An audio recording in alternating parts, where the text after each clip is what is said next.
कल जो पैराग्राफ हुआ था अंत में, उसको पढ़ के आगे बढ़ेंगे, जिसमें कहा गुरुदेव ने, इस प्रतिकूलता तथा अनुकूलता का द्वंद्व देख प्राचीन ऋषि मुनियों ने एक नवीन कल्पना की।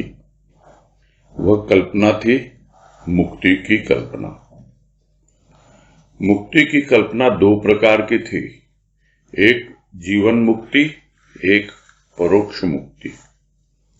जीवित अवस्था में मुक्ति प्राप्त करने के अनेक साधन बनाए। परोक्ष मुक्ति भी जीवन मुक्ति पर ही अवलंबित है। जो परोक्ष था वह प्रत्यक्ष भी होता है तथा जो प्रत्यक्ष है वह परोक्ष का समर्थक बनता है। प्रत्येक कार्य का संचित भाव परोक्ष बन जाता है। प्रश्न हो सकता है कि प्रत्यक्ष कैसे परोक्ष बनेगा? प्रत्यक्ष कार्यों की अज्ञात ध्वनि परोक्ष की महाध्वनि में सम्मिलित हो जाती है।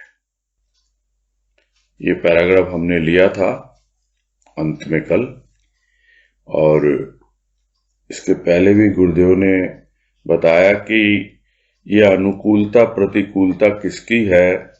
बाहरी संसार की है।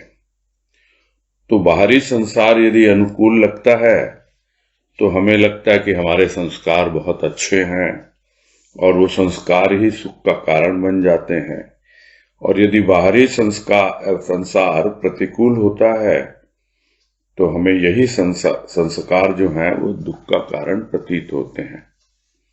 तो इस प्रतिकूलता और अनुकूलता में हमेशा द्वंद्व चलता रहता है।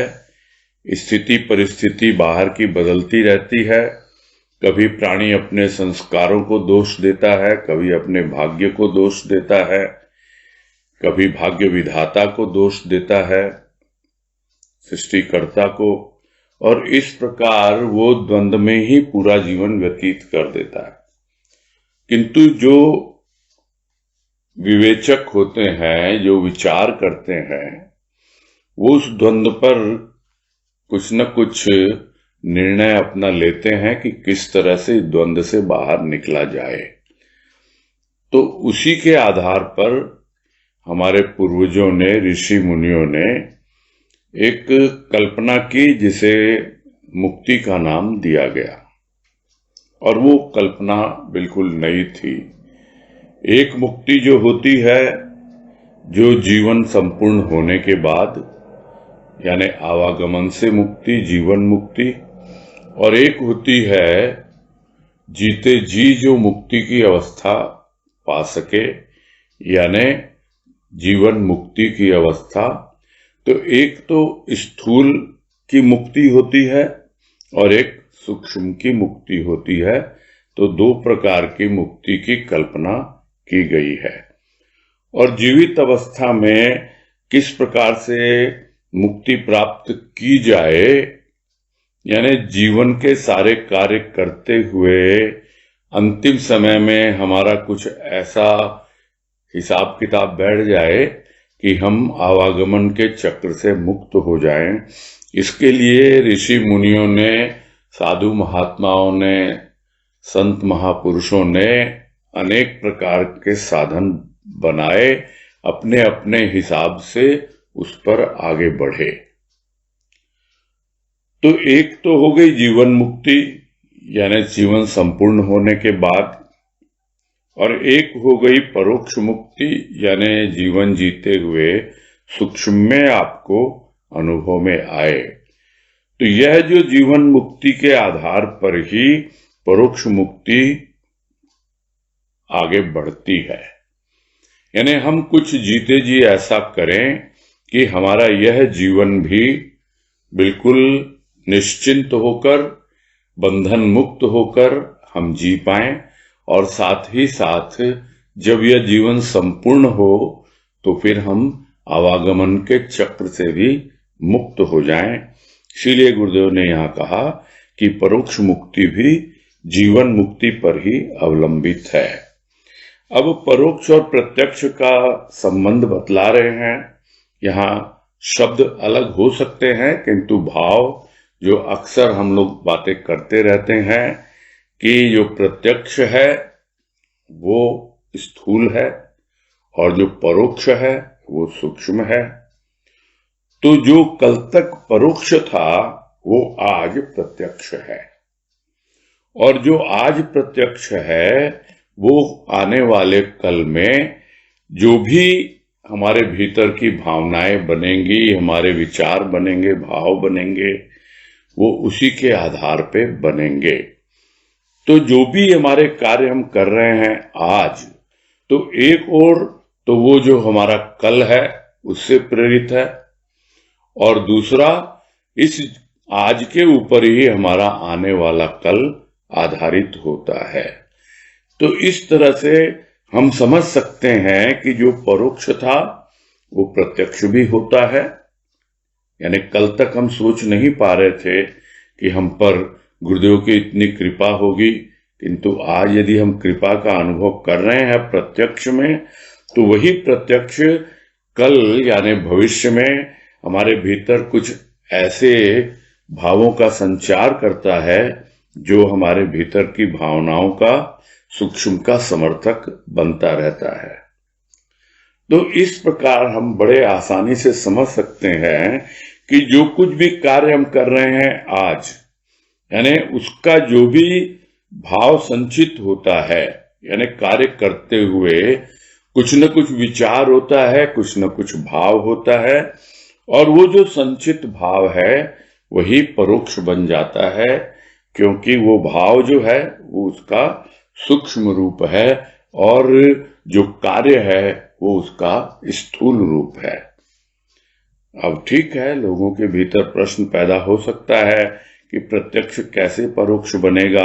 तो जो इस पे ध्यान नहीं देते हैं वो विचार भी नहीं करते हैं, लेकिन करते हैं तो कम से कम अतीत में उन्होंने जो भी कार्य किए हैं उसके आधार पर इस जन्म के संस्कारों को तो समझ ही सकते हैं कि मैंने कैसे लोगों के साथ अपना जीवन व्यतीत किया है, किन विचारों में मैं जिया हूं और किस तरह से हुआ है।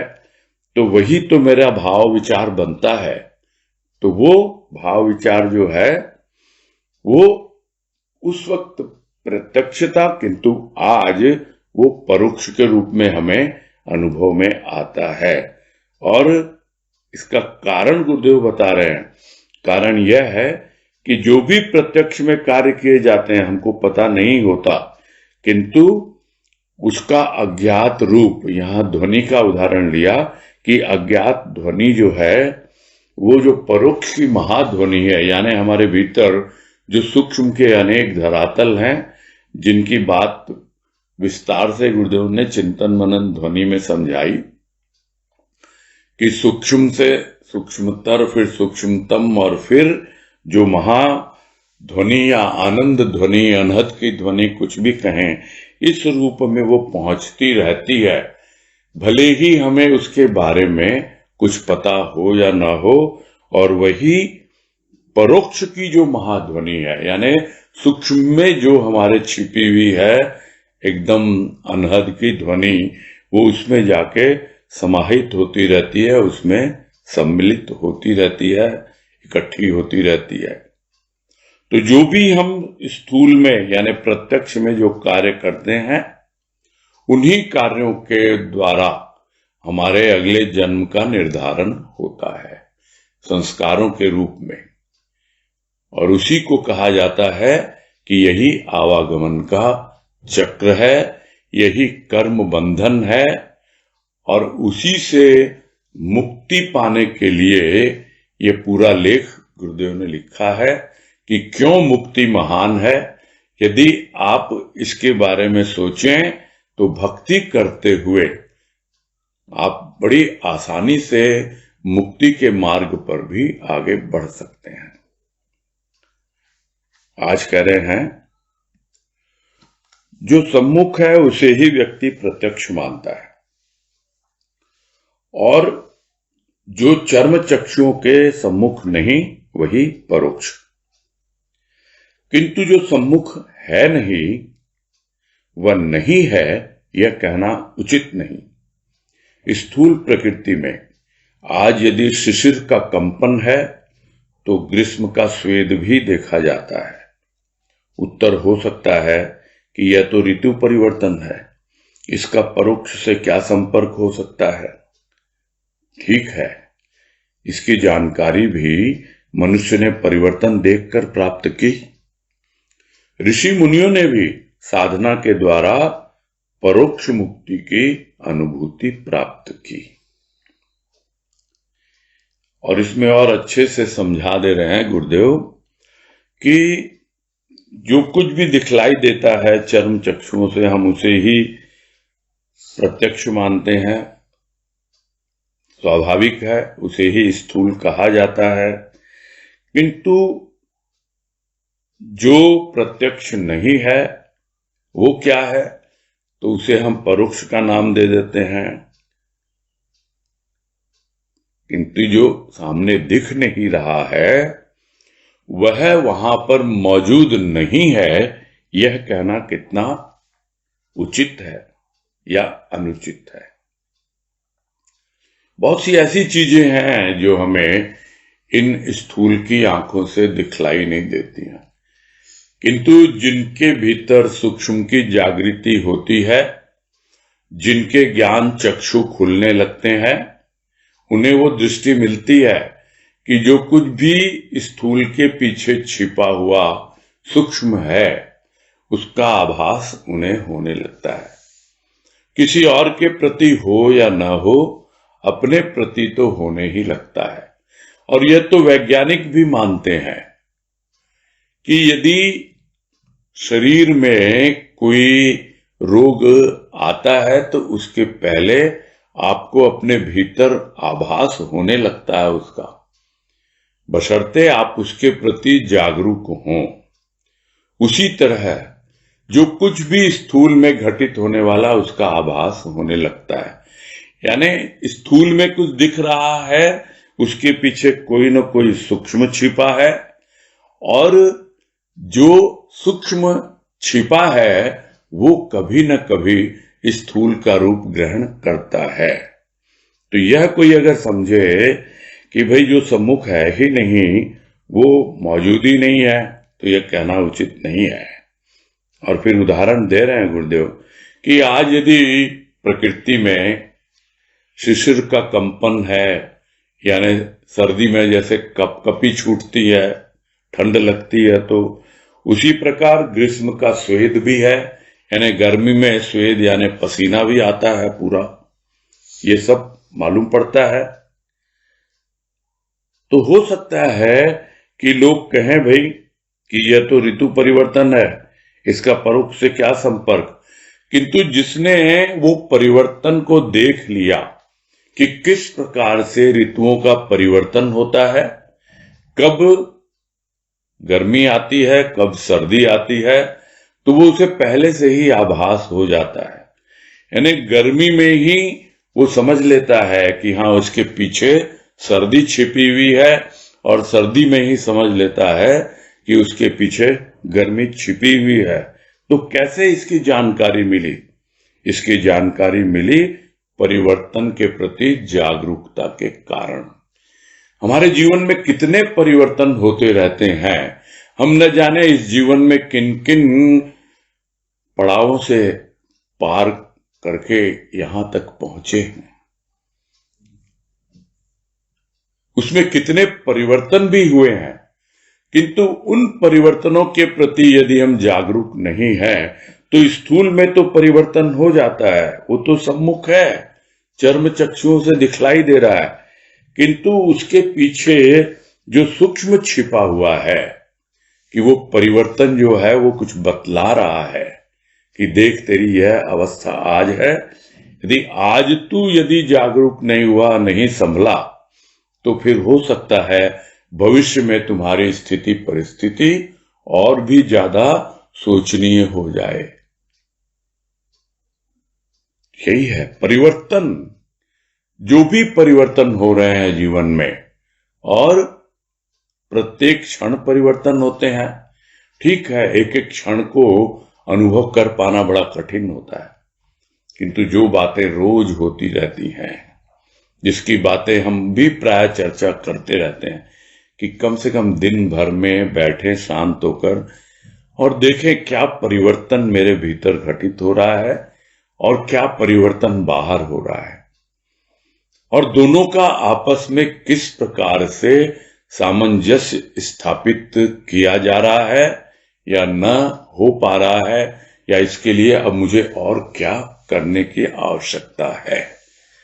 तो इस तरह जो परिवर्तन को देखता है, वो जो सम्मुख है उसमें छिपा हुआ जो सम्मुख नहीं है, यानी जो परोक्ष है, उस प्रत्यक्ष में छिपा हुआ, उसकी भी जानकारी वो प्राप्त कर पाता है। तो ऋषि मुनियों ने भी यही किया, अपनी साधना के द्वारा उस परोक्ष मुक्ति की अनुभूति प्राप्त की, कि यदि मुझे जीवन मुक्ति की ओर आगे बढ़ना है, यानी पूरी तरह आवागमन की मुक्ति से छुटकारा पाना है, आवागमन से मुक्त होना है, तो फिर मुझे इस जीवन में जीते जी अनुभव करना होगा कि मुझ में क्या परिवर्तन हो रहे हैं और किस प्रकार से मेरी सूक्ष्म प्रकृति परिवर्तित हो रही है। स्थूल प्रकृति में कैसे मालूम पड़ा? परिवर्तन देखकर। उसी तरह सूक्ष्म प्रकृति में भी परिवर्तन देख करके ही ऋषि मुनियों ने साधना के द्वारा उस परोक्ष मुक्ति की अनुभूति प्राप्त की है, और उसी के बारे में सबको बतलाया कि परोक्ष मुक्ति भी होती है। आगे कह रहे हैं, आधुनिक काल के व्यक्ति मुक्ति पर विश्वास करें या न करें, उसकी आवश्यकता समझें या न समझें, उसकी महत्ता में न्यूनता नहीं आती। कार्य संपन्नता के पश्चात संतोष आता है, किंतु कार्यों का अंत नहीं।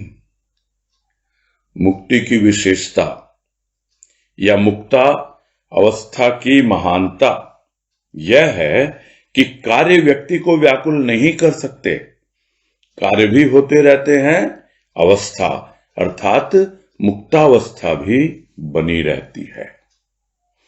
और इसमें पूरा स्पष्ट कर दिया है गुरुदेव ने इस पैराग्राफ में कि अब हमें किसी भी प्रकार से कोई भ्रम, संशय, शंका, कुछ भी कह दें, होनी ही नहीं चाहिए कि वास्तव में हम मुक्ति की ओर, जीवन मुक्ति की ओर आगे बढ़ रहे हैं या नहीं। और वो हमें धीरे धीरे जो जीवन में मुक्तावस्था है उसको अनुभव करते करते आएगी। किंतु यह सब बातें जब आधुनिक काल के व्यक्तियों के सामने रखें तो वो इस पर विश्वास नहीं करते हैं। बोले जो कुछ है यही जीवन है, कुछ है ही नहीं इसके अलावा, खाओ पियो मौज करो और कुछ करना नहीं है। और यहां तक भी कह दिया, जितना ले सकते हो ऋण ले, कौन तुमको पूछने आता। और इतना लोगों के ऊपर में लोन का बोझ दबा रहता है, वो उसको माइंड भी नहीं करते हैं, क्योंकि उनकी जीवन शैली वही है। इतने क्रेडिट कार्ड पॉपुलर हो रहे हैं, उसके पीछे कारण क्या है?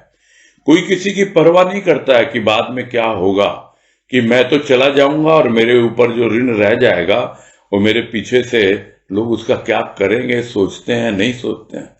तो आधुनिक काल के जो व्यक्ति हैं वो इन सब मुक्ति उक्ति पे बिल्कुल विश्वास नहीं करते हैं कि तुम्हारे कारण तुम्हारे पीछे वाले जो हैं वो बंधन में बंधे रह गए, तुम बांध के गए उनको। यदि तुमने जीवन, एक छोटा सा उदाहरण है समझने के लिए, कि यदि आप अपना पूरा ऋण चुका दो तो फिर अपने आप मुक्त होके जाओगे। जिसको गुरुदेव ने कहा, एक पूरा प्रवचन है उसके ऊपर में, कि उधार चुका दे, उद्धार की बातें न कर। तो वो उधार चुकाना क्या है? कमाई करें, जो परिवर्तन है उसको देखें और उससे हम आगे बढ़ें।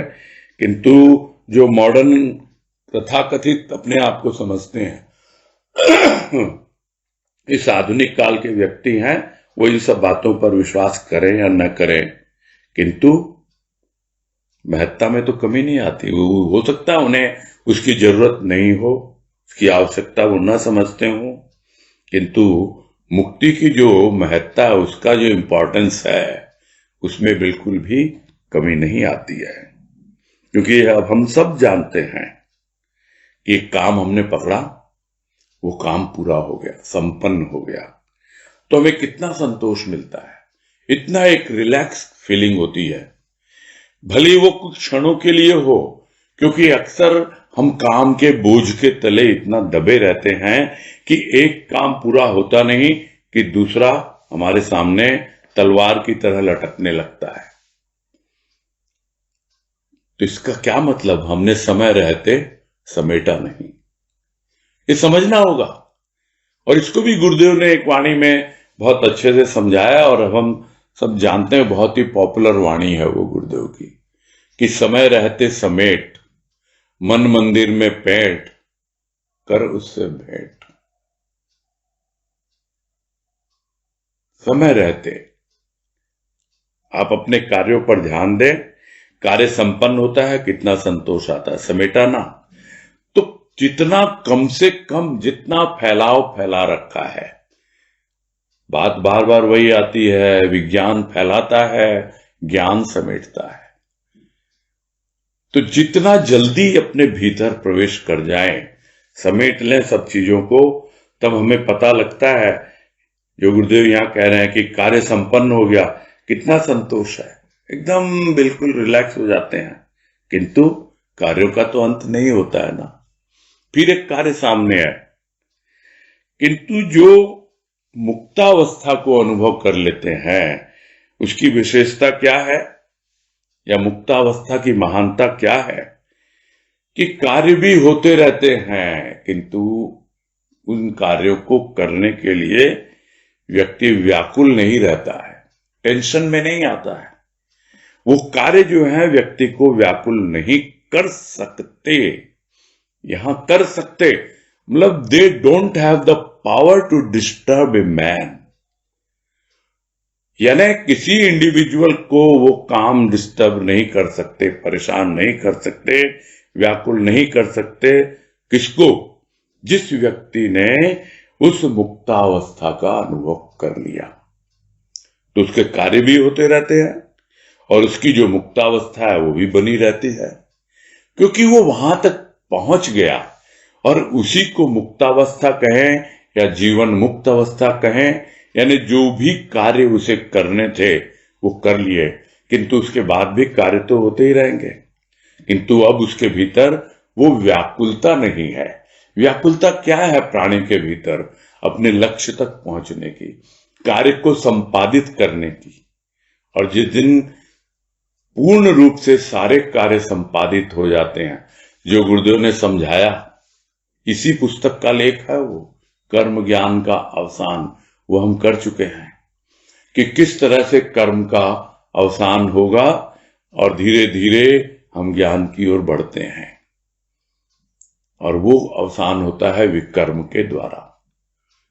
फिर ज्ञान आता है, वो अकर्म की स्थिति बनती है, यानी कर्म हो रहे हैं और आप मुक्तावस्था में जी रहे हो, और वो जो कार्य जो है वो कभी भी व्याकुल नहीं करते हैं, काम उसको बोझ नहीं लगता, वो उसके सिस्टम से इतने आराम से, और उसने इतना अपना जीवन सीमित कर लिया है, इतना बस जो चीजें बिल्कुल उसके लिए नेचुरली प्राकृतिक रूप से आवश्यक है, या जो उसको समझ में आ गया अब तक कि यह तो प्राकृतिक कार्य हैं, प्रकृति अपने आप करती है, उसे तो सिर्फ क्या कहें, हाथ लगाना। करने वाला कर रहा है, अकर्म की स्थिति क्या है?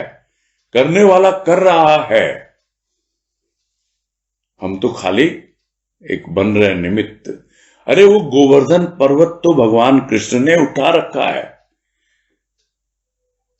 बाल गोपाल को क्या करना? जो संगी साथी है उनको क्या, बस खाली छू देना उसको, और कुछ नहीं करना। उठाने वाला बोझ तो वही है, और हम काम के बोझ से दबे चले जाते हैं। क्यों? क्योंकि अभी हमने मुक्तावस्था का अनुभव नहीं किया। किंतु जिन्होंने अनुभव किया वो कह रहे हैं, लिख रहे हैं गुरुदेव कि यह उसकी महानता है कि कार्य व्यक्ति को व्याकुल नहीं कर सकते। उनकी ये कोई है ही नहीं, उनकी क्षमता ही नहीं है कार्यों की, क्योंकि वो उन सबसे ऊपर उठ चुका है। आगे कह रहे हैं, कार्यों की बाहुल्यता ने मनुष्य के तन मन को अनेक रोगों का घर बना रखा है। यो तो प्राचीन उक्ति है, शरीरम व्याधि मंदिरम, किंतु आज व्याधि से अधिक आधि है, अर्थात शरीर के रोगों से अधिक मानसिक रोग हैं। ये रोग आधुनिक काल की देन है। यह विज्ञान का चमत्कार है कि मनुष्य प्रगाढ़ निद्रा के लिए तरसता रहता है। नागरिक जीवन तो आज अभिशाप सा बना हुआ है। विचारधारा का प्रवाह मनुष्य को अशांत बनाए रखता है। प्राचीन ग्रंथ, ऋषि मुनि, मुक्ति भक्ति उपहासास्पद बने हुए हैं। जीवन आज यंत्रवत हो रहा है। पुण्य भूमि की तपश्चर्या को आधुनिक काल के पंडित पलायनवाद कह रहे हैं। शोक और दुख मानसिक रोग और व्याधि का बोलबाला है। ऐसी अवस्था में मुक्ति महान की वार्ता अरण्य क्रंदन मात्र है। और ऐसे ऐसे शब्द गुरुदेव लाते हैं कि एक छोटे से शब्द के अंदर न जाने कितनी बातें छुपी हुई होती हैं। अब जैसे अंतिम शब्द अरण्य क्रंदन, अरण्य क्रंदन का मतलब क्या? अरण्य यानी जंगल, क्रंदन यानी रोना। कोई अगर जंगल में कितना ही जोर जोर से चिल्ला के रोए करे, कोई सुनने वाला है उसकी? कोई सुनने वाला नहीं है। उसी तरह उपहासास्पद यानी हंसी उड़ाते हैं, खिल्ली उड़ाते हैं। तो ये एक एक शब्द ऐसे आ जाते हैं कि उनके ऊपर अवश्य ही आपका ध्यान केंद्रित होता है। ठीक है, कार्यों की बाहुल्यता है, बहुत सारे कार्य हैं। क्यों है? क्योंकि अभी भी बात हुई थोड़ी देर पहले कि समय रहते समेटा नहीं, समझा नहीं अपने आप को कितना सीमित करना है, इसीलिए इतने ज्यादा काम फैला रखे हैं। तो दोनों को, तन को मन को, रोगों का घर बना रखा है। यानी जो भी शरीर में रोग लगे हुए हैं और मन में रोग लगे हुए हैं, उनका एकमात्र कारण यहां गुरुदेव कह रहे हैं वो कि इतने सारे कामों का बोझ तुमने ले रखा है। शरीर पे भी बोझ है और मन पर भी बोझ है। कहने को तो कहते हैं लोग कि शरीर जो है वो व्याधि है, व्याधि का मंदिर है, पुरानी उक्ति है, किंतु व्याधि और आधि ये बात पहले हुई है कि नहीं? हाँ, जिनसे चर्चा होती रहती है उनको पता है। अक्सर हम लोग एक साथ बोलते हैं आधि व्याधि, समझ नहीं पाते हैं। उस वक्त भी स्पष्ट किया गया था कि आधि मतलब मानसिक रोग और व्याधि मतलब शारीरिक रोग। जिस तरह अक्सर हम लोग सगुण साकार एक साथ बोलते रहते हैं, किंतु सगुण में सूक्ष्म है, साकार में सूक्ष्म नहीं है, पूरी तरह से स्थूल है, समझने के लिए है। जिस तरह मन आधि व्याधि, मन सूक्ष्म है और शरीर स्थूल है। तो शरीर में होती है व्याधि और मन में होती है आधि। तो शरीर के रोगों से अधिक ये मानसिक रोग हैं। और ये जो मानसिक रोग हैं तो सब जानते हैं हम कहां से आए हैं। ये आधुनिक काल की देन है। आधुनिक काल ने क्या, विज्ञान ने क्या किया, कितना फैलाया, ये भी कर लूं, वो भी कर लूं, ये लगा लूं, ये अपना जो बातें होती रहती लोग उसको अदरवाइज लेने लगते हैं। यही तो समस्या है, भाव को समझते नहीं। तो क्या भैया ये भी नहीं चाहिए हमको? क्या हमको ये भी नहीं चाहिए? हम क्या ऐसे ही झोपड़ी में ही रहेंगे? हमारे लिए क्या कोई महल नहीं बनेगा? तो या तो तुम झोपड़ी को चाहिए और या तुम्हें महल चाहिए। अरे बीच की अवस्था भी तो कुछ होती होगी। क्या थोड़ा बहुत एक अवस्था विशेष में पहुंचकर प्राणी संतोष नहीं ले सकता? है नहीं। और कमाना है और मेहनत करनी है, और तो शरीर तो होगा इसका तो जो होना है, और मन में भी स्वाभाविक है चिंता लगी रहती है। तो ये सब कोई नई बात नहीं है, और इसको गुरुदेव फिर से समझा रहे हैं कि ये सब आधुनिक काल की देन है और ये विज्ञान का चमत्कार ही कहलाएगा। कितने अब हम इतने लोग हैं, हम पर तो कृपा है गुरुदेव की, ज्यादातर बचे हुए होंगे इसलिए कह रहा हूं कि हम में से भी बहुत लोगों को मैं जानता हूं जिनको रात को ठीक से नींद नहीं आती है। उनको भी सोने के लिए स्लीपिंग पिल लेनी पड़ती है। तो यह आधुनिक काल की देन है, विज्ञान का चमत्कार है कि मनुष्य प्रगाढ़ निद्रा के लिए भी तरस रहा है। उसको सोने के लिए भी, यानी अनिद्रा की बीमारी आधे लोगों को लगी हुई है कम से कम। अब वो उसके लिए क्या उपचार करता है वो अलग बात है। कोई योगा करता है, कोई शवासन करता है, कोई कुछ और करता है, उसका अपना तरीका है। कोई वो सब नहीं कर पाता या करने के लिए हिम्मत नहीं जुटा पाता तो वो दवाइयों का आश्रय लेता है। तो नींद शांति से, और गहरी नींद तो और कठिन। तब इसको तो गुरुदेव तो यही कह रहे हैं, विज्ञान का चमत्कार। ये विज्ञान के ऊपर एक कटाक्ष है, और प्राणी के ऊपर भी कटाक्ष है कि तुम इतना ज्यादा स्थूलवादी हो गए हो और इतना ज्यादा भौतिकता में लिप्त हो गए हो कि चैन से सो भी नहीं पा रहे हो। जरा देखो अपनी अवस्था को। और इसलिए और क्लियर कर रहे हैं कि जो शहरों में रहते हैं उनकी तो लाइफस्टाइल ही बिल्कुल अलग है। वो तो एक तरह का अभिशाप बना हुआ है। गांव देहात में रहने वाले फिर भी उनकी दिनचर्या सीमित होती है। आजकल तो वहां भी सब चल पहुंच गया, सब जगह इंटरनेट पहुंच गया, मोबाइल पहुंच गया, वहां भी वही हाल हो गया। अब तो ये गुरुदेव ने लिखी है बातें 50-60 साल पहले। तब अवस्था हो सकता है वैसी कुछ हो, किंतु अब तो नहीं है। अब तो गांव भी शहर बन चुके हैं। जो सुविधाएं शहरों में उपलब्ध है वो गांव में भी है। तब तो यही कहना होगा कि चाहे कहीं भी कोई रह रहा हो, उसके लिए बड़ा कठिन है शांतिपूर्ण जीवन व्यतीत करना, आराम से रात की गहरी नींद लेना और मानसिक रोगों से बचे रहना बहुत कठिन है। तो उसका कारण फिर समझा रहे हैं कि यह जो विचारधारा है मनुष्य की, वो बहती रहती है, कभी शांत होता ही नहीं है, और शांत होने नहीं देती है वो विचारधारा, क्योंकि ये तो बहता हुआ पानी है। थोड़ा किनारे पे आए, जो कल भी बात हो रही थी, प्रतिकूलता में अनुकूलता कैसे मिलेगी जब आप कूल पे आओ, किनारे पे आओ। विचारों की धारा तो बहती रहेगी, आप तो किनारे पे आके तटस्थ होके अपने विचारों को देखना सीखें दृष्टा बनकर। तब आपको समझ में आएगा कि शांति कैसे प्राप्त की जाती है।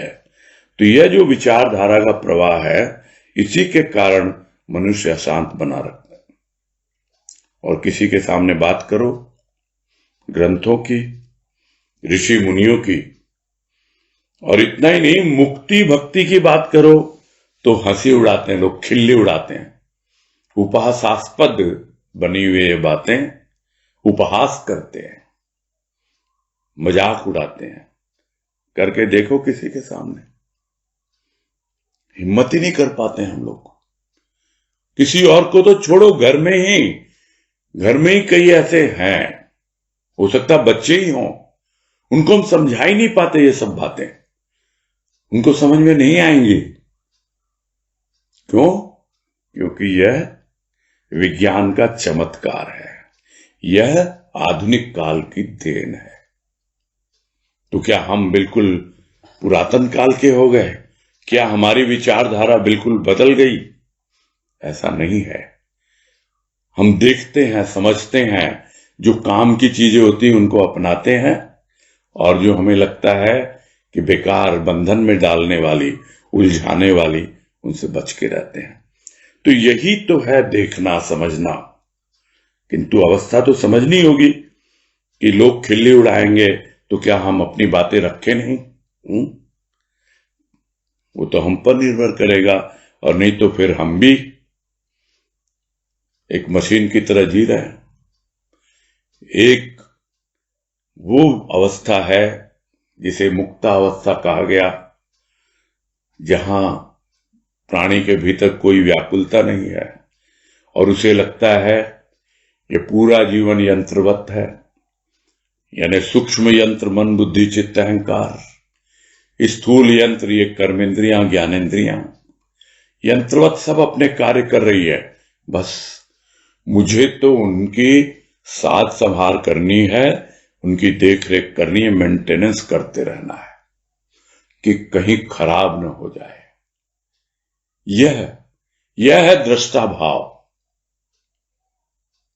तब प्राणी समझ पाता है मुक्तावस्था की महिमा, उसकी महानता। और नहीं तो एक प्राणी है जो यंत्रवत है, मशीन की तरह, मशीन चला रही है उसको, कोई नहीं उठेगा बाद में, पहले मोबाइल पे देखेगा क्या क्या मैसेज है, सोएगा बाद में, सोने का समय निकल गया फिर भी लगा हुआ है मोबाइल पे। ये जीवन शैली जो दिखलाई देती है आजकल, क्या है ये? समझना होगा ना। पूरा यंत्रवत, हम एक मोबाइल के साथ इतने जुड़ गए हैं आज की तारीख में, बड़ा मुश्किल है जीवन जीना। और फिर जो हमारी पुण्य भूमि या भारत भूमि, इसमें हमारे कितने ऋषि मुनि हो गए जिन्होंने अपना पूरा जीवन तप करके बिताया। तपश्चर्या यानी उनकी दिनचर्या तप में ही थी, उनके आचरण में बस यही था। उसकी बात करें तो ये जो आधुनिक काल के महापंडित हैं, जो अपने आप को बुद्धिजीवी कहते हैं, वो क्या कहेंगे? ये तो पलायनवाद है, ये तो अपनी जिम्मेदारियों से भाग रहे हैं, ये कर नहीं पाते इसलिए बोलते हैं, ये क्या फायदा करने से। अब देखो नया मॉडल निकल जाए मोबाइल का, भागते हैं सब उसके पीछे, भले कितनी कीमत हो, पॉकेट में पैसे हैं या नहीं है, क्रेडिट पे लेंगे, किंतु अशांत बने रहेंगे। और यदि कोई कहे क्या जरूरत है, आराम से जियो ना बिना मोबाइल के, काम तो चल ही रहा है ना ऐसे वैसे, कोई मानेगा इस बात को? कोई नहीं मानता। यही कहेंगे ये तो पलायनवाद, भाग रहे हो तुम, दुनिया से भाग रहे हो, लोगों से भाग रहे हो, जिम्मेदारियों से भाग रहे हो। तो जो पुण्य भूमि हमारी रही है, और इसमें जो हमारे पूर्वजों ने इतना तप किया है और उसकी चर्चा की है, इतने ग्रंथ लिखे हैं और इतनी मुक्ति और भक्ति के मार्ग बतलाए हैं, उन सबको क्या कहते हैं ये लोग? ये कहते हैं पलायनवादी लोग हैं, इसके पिस्ट, जिम्मेदारियों से भाग रहे हैं ये। तो यह अवस्था है। और मानसिक रोग तो है ही, शोक और दुख, मानसिक रोग और व्याधि शरीर में लगी हुई है। ऐसे ऐसे रोग जिनका कभी नाम ही नहीं सुना गया, वो रोग भी सामने आ रहे हैं, पता नहीं किन किन रूपों में। विज्ञान बाद में खोजता है, रोग पहले तैयार बैठे रहते हैं, उसकी खोज करते जाओ। अब खोजो, अब वायरस का क्या है टीका, ढूंढते रहो, खोज करते रहो, वायरस तो आ गया ना। तो यह हालत है शारीरिक रोगों की, और मानसिक रोग के ऊपर तो ध्यान ही नहीं देते लोग, समझते ही नहीं है। वो शरीर के ऊपर ही पूरा काम करते रहते हैं, शरीर को ही महत्व देते हैं और उसी की बातें सोचते हैं, और इन्हीं सब बातों का बोलबाला है। तो ऐसी अवस्था में कोई अगर मुक्ति महान की बातें करे, तो जो शुरू में कहा कि यह तो अरण्य कंदरन के बराबर है, यानी कि आप तो जंगल में रोना रो रहे हो अपना, कोई सुनने वाला नहीं है आपकी। किसी के कान पर जूं तक नहीं रेंगती। क्यों नहीं रेंगती? क्योंकि उनको डैंड्रफ ही नहीं है ही नहीं। बोलते डैंड्रफ से जू होती है, हम तो हेड एंड शोल्डर इस्तेमाल करते हैं। यानी इतनी मोटी चमड़ी के हो गए हैं लोग, इतना ज्यादा, कितना समझा लो, कितना बोल लो, किसी पर कोई असर नहीं होता है। तो यह क्या है? ये वही है कि भैंस के आगे बीन बजाए, भैंस चली पगुराए। आगे कह रहे हैं, काल की गति कभी तीव्र कभी मंद। आज के विचार कल विशेष महत्व न रखें, किंतु कुछ विचार मात्र नहीं रहते, तथ्यपूर्ण तथा यथार्थ रहते हैं, उनमें परिवर्तन नहीं आता।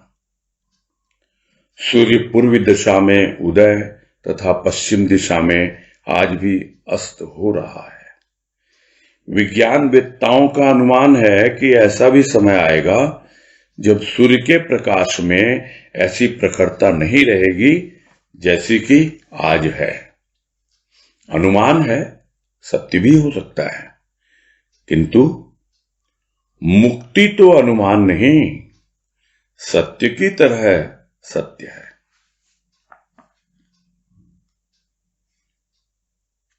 तो काल की गति, वो तो कहने को तो काल एक ही गति से चल रहा है, किंतु कभी हमें लगता है समय बहुत भाग रहा है, और कभी लगता है बहुत धीरे है। समय भाग रहा कब लगता है?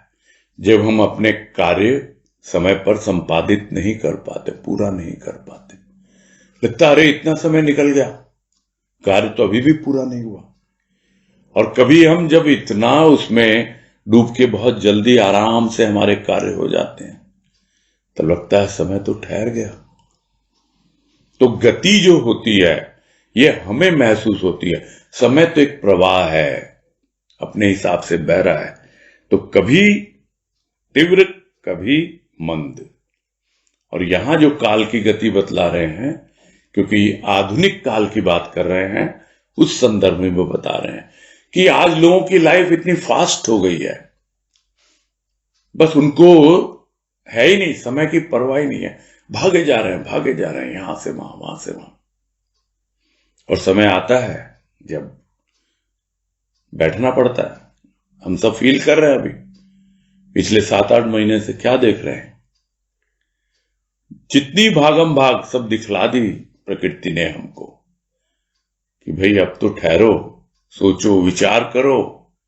कितना प्रकृति का तुमने प्रदूषण किया है, वो भी दिखला दिया। कितना आसमान साफ, सब जगह प्रदूषण की क्या अवस्था हो गई थी, और बिल्कुल साफ हो गया। और अब फिर जैसे गतिविधि शुरू हो गई, फिर वही प्रदूषण, वही सब बातें।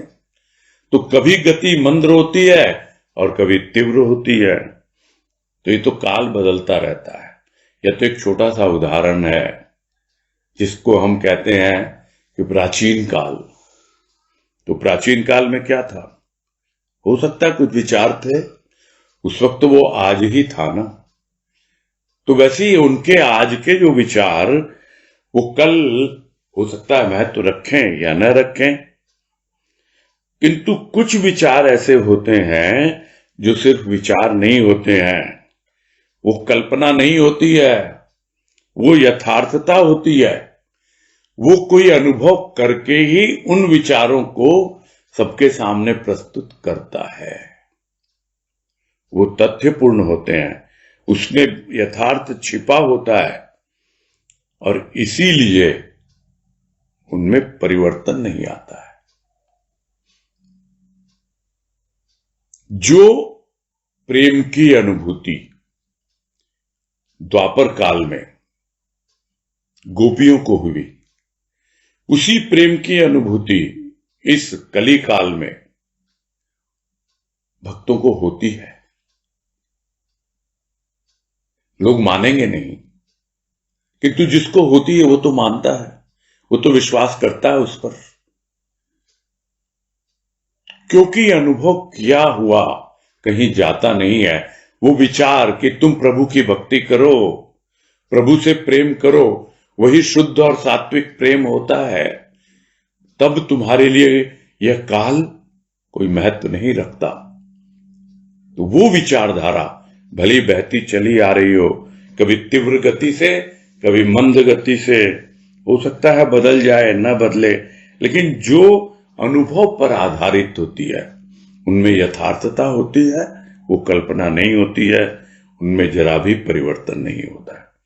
और यहां गुरुदेव उदाहरण दे रहे हैं सूर्य का, कि सूर्य आज से नहीं युगों युगों से, न जाने कितने काल आए और चले गए, वो पूर्व में ही उदय होता है और पश्चिम में भी अस्त होता है। यह अब हम देख पा रहे हैं, पहले भी लोगों ने वही देखा। तो यह तो यथार्थ है। अब जो विज्ञान के बारे में कुछ खोज करते हैं, बोलते हैं कि भी एक समय आएगा कि सूर्य के प्रकाश में ऐसी प्रखरता नहीं रहेगी, पता नहीं, उनका अनुमान है। ऐसी खोज करके सूर्य के प्रकाश के बारे में कोई बोल पाए, पता नहीं है कितना इसमें सही है या नहीं है, किंतु हां, यह अनुमान है, यह बिल्कुल कह सकते हैं हम, विज्ञानवेत्ताओं का यह अनुमान है। अनुमान क्या है कि वो अपना देखते हैं, उनके अनुसार सृष्टि अलग ढंग से बनी है, और जो हमारे ऋषि मुनि चिंतक जो हुए हैं, उनके अनुसार सृष्टि की रचना अलग ढंग से हुई है। तो सबकी अपनी अपनी सोच है, लेकिन जिन्होंने अनुभव किया है कि हां, मेरी सृष्टि क्या है, मेरे भीतर ही मेरा सृष्टि करता है, उसी ने मेरी सृष्टि की है, कोई और नहीं आएगा मेरा उद्धार करने के लिए। मेरा उद्धारक मैं, मेरा सृष्टिकर्ता, वो मुझे कह रहा है। तो वो जब अनुभव के आधार पे कहता है, तब पता लगता है ये जो वाणी है गुरुदेव की है, मेरा उद्धारक मैं। अनुभव के आधार पे जो कहा जाता है वो अनुमान नहीं होता है, किंतु अनुमान भी रह सकता है, क्योंकि उसमें कुछ सत्यांश भी है, और हो सकता है वो सत्य हो। किंतु मुक्ति जो है वो सत्यांश नहीं है, वो तो पूरी तरह सत्य है, वो सत्य की तरह ही सत्य है। सत्य यानी जो सृष्टिकर्ता परमात्मा, उसको कुछ भी नाम दे लो, और उसको यहां पे गुरुदेव ने सत्य का संबोधन दिया है कि वो जो मुक्ति है वो अनुमान पर आधारित नहीं है, वो अनुमान नहीं है, वो तो सत्य की तरह सत्य है, यानी वो बिल्कुल फैक्ट है, यथार्थ है, कल्पना बिल्कुल नहीं है उसमें पूरी तरह से सच्चाई छिपी हुई है और तथ्यपूर्ण है। तो जो उसकी खोज करेगा, जो उस मार्ग को अपनाएगा, उस तरह आगे बढ़ेगा, अवश्य ही जीते जी वो उस मुक्ता अवस्था को अनुभव करता है। और यदि प्रभु की कृपा से उस मुक्ता अवस्था को अंतिम समय तक मेंटेन कर पाए, बरकरार रख पाए, तो उसे चिंता नहीं होती, वो सोचता भी नहीं कि मरने के बाद मैं मुक्त होऊंगा या क्या होगा। जिसने प्रेम के मार्ग से, भक्ति के मार्ग से मुक्ति को अपनाया है। क्योंकि पिछले लेख में भी गुरुदेव ने कहा और कल भी प्रारंभ में हमने इस बात की चर्चा की कि प्रेम और भक्ति मुक्ति का मार्ग प्रशस्त करती है। हाँ, जिसको चाहिए मुक्ति उसके लिए प्रशस्त करती है। जिसको मुक्ति नहीं चाहिए वो अपने हिसाब से प्रेम में और भक्ति में जीवन जीता है। जब तक भक्ति निराकार के रूप में नहीं आती तब तक प्राणी इन रहस्यमयी बातों को न तो समझ पाता है और न ही अनुभव कर पाता है। किंतु जैसे जैसे अनुभव में उतरती हैं बातें, अनुभव में उतरती हैं गुरुदेव की लिखी हुई सब, क्या कहें, किताबें, उनके लेख, उनके वाक्य, उनके शब्द जब अनुभव में आते हैं तो किसी से पूछना नहीं पड़ता है। वही प्रमाण है, वहां कोई अनुमान नहीं है, वो प्रमाण है। तो जिन्होंने अनुभव किया है वो बिल्कुल बतला रहे हैं कि ये सत्य की तरह सत्य है। आपको इस विषय में जरा भी कोई संशय नहीं होना चाहिए। बस यही पूरा करते हैं।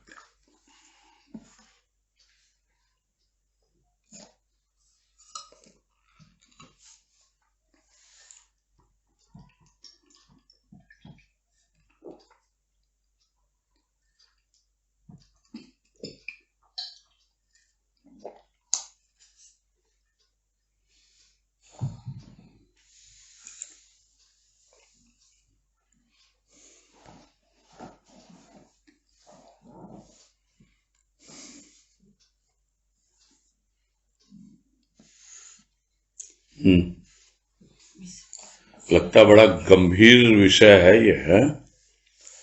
किसी के पास कोई जिज्ञासा ही नहीं है। अच्छा, हाथ आया, एक हैंड रेज हुआ है। अजय झुंझुनवाला, बोलिए।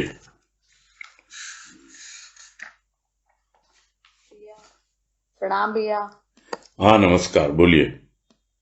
भैया, जो आज का पहला पैराग्राफ का लास्ट लाइन, ऋषि मुनियों ने भी साधना के द्वारा परोक्ष मुक्ति की अनुभूति प्राप्त की, ये परोक्ष मुक्ति वाला चीज क्या समझ में नहीं है।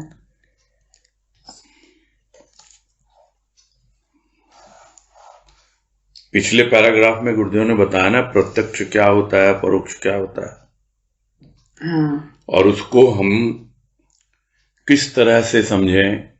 सिंपल लैंग्वेज में हमने यही समझने का प्रयास किया था कि प्रत्यक्ष यानी स्थूल, परोक्ष यानी सूक्ष्म। हाँ भैया।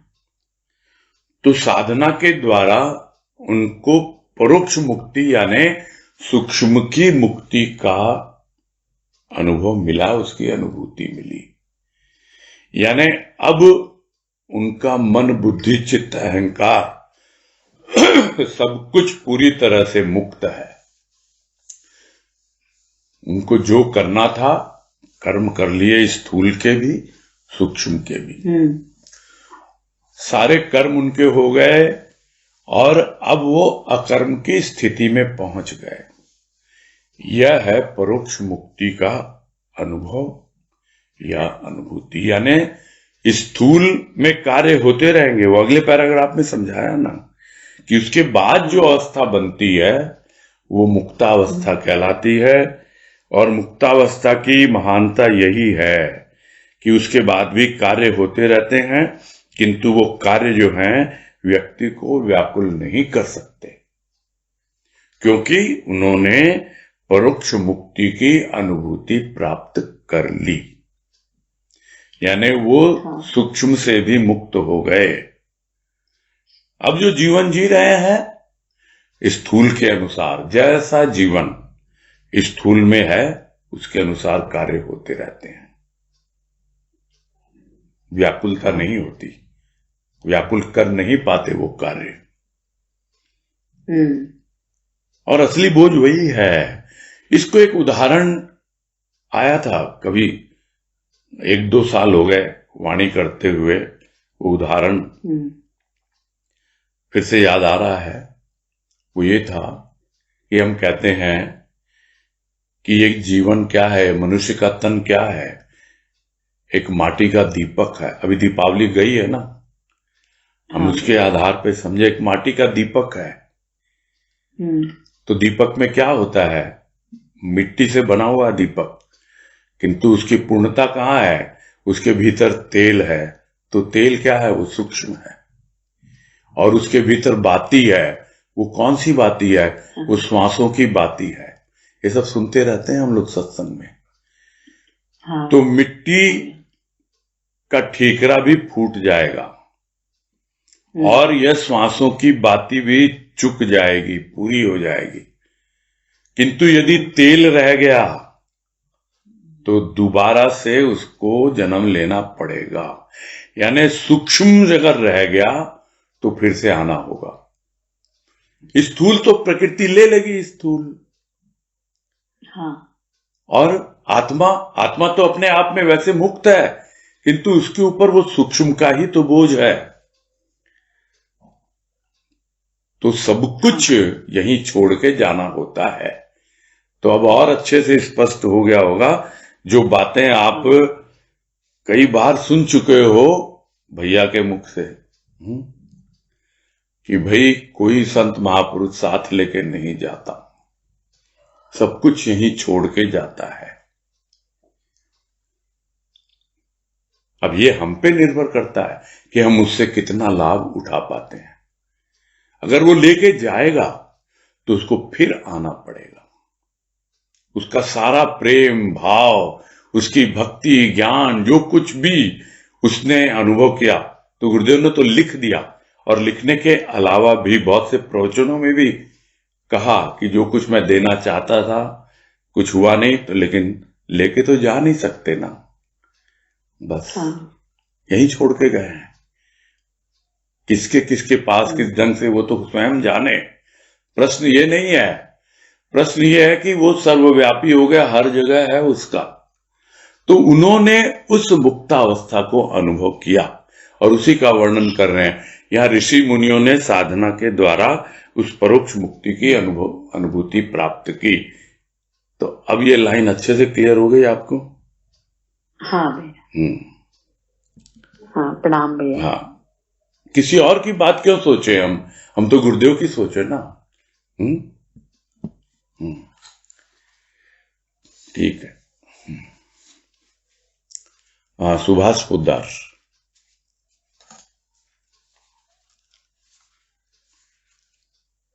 हरिओम भैया। हाँ, हरिओम, बोलिए भैया। ये थर्ड पैराग्राफ का अंतिम लाइन, शोक और दुख मानसिक रोग और व्याधि का बोलबाला है। ऐसी अवस्था में मुक्ति महान की वार्ता अरण्य क्रंदन मात्र है। भैया, इसमें जैसे शोक और दुख मानसिक रोग और व्याधि का बोलबाला है, ये तो समझ में आ रहा है। लेकिन भैया ऐसे भी तो शोक और दुख होते हैं जो हमें अचानक से मिल जाते हैं। जाते हैं। वो जो दुख और शोक, उसका तो तुरंत इलाज करना होता है।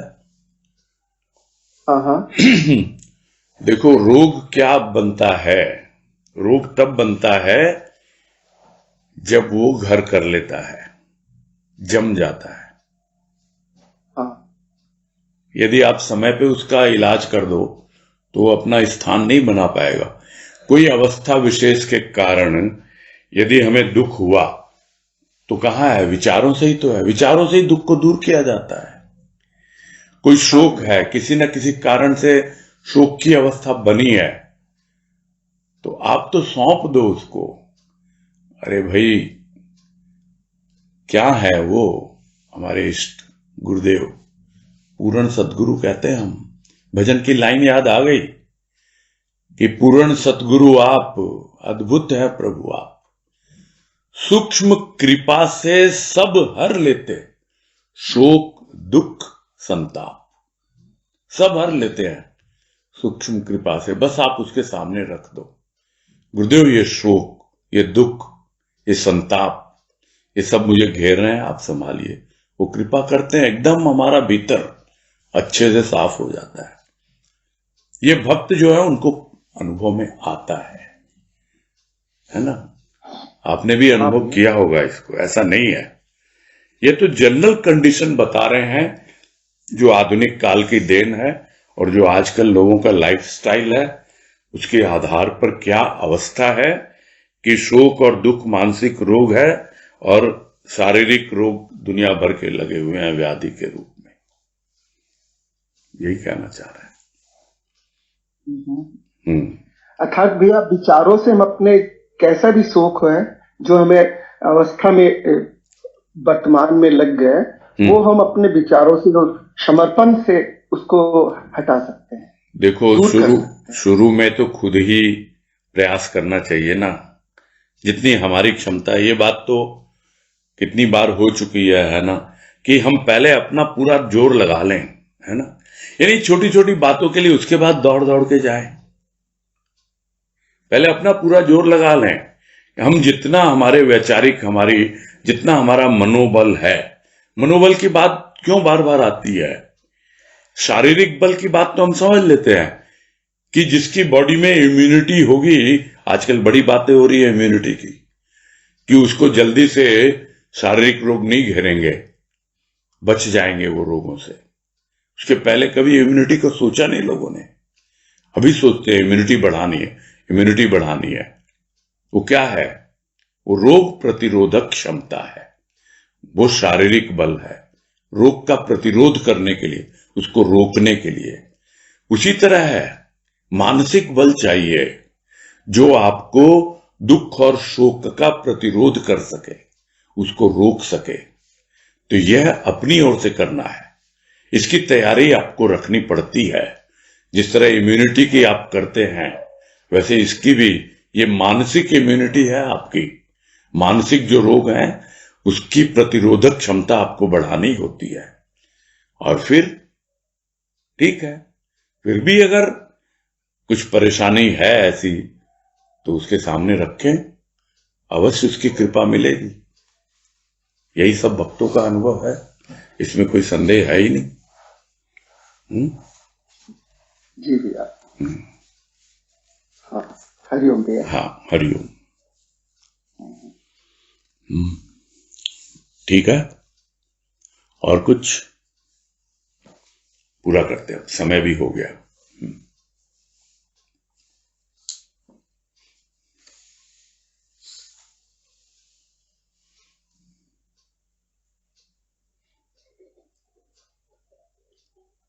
हरिओम भैया जी। हाँ, हरिओम। हरिओम सबको। हरिओम सबको। हरिओम हरिओम हरिओम